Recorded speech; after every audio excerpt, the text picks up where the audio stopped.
यह कहानी लकड़हारा और उसकी ईमानदारी की है। एक समय की बात है, जंगल के पास एक लकड़हारा रहता था। वो जंगल में लकड़ी इकट्ठी करता था और उन्हें पास के बाजार में बेच देता था कुछ पैसों के लिए। एक दिन की बात है कि वो एक पेड़ से लकड़ी काट रहा था। तभी हुआ ये कि गलती से उसकी कुल्हाड़ी पास की एक नदी में गिर गई।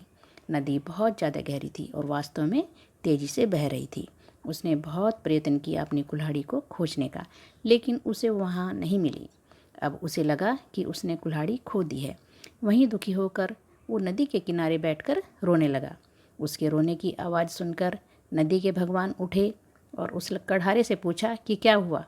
लकड़हारे ने उन्हें अपनी दुखद कहानी बताई।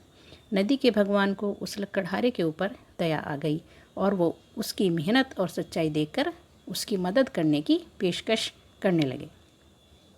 वो नदी में गायब हो गए और एक सुनहरी कुल्हाड़ी वापस लाए, लेकिन लकड़हारे ने कहा कि यह उसकी नहीं है।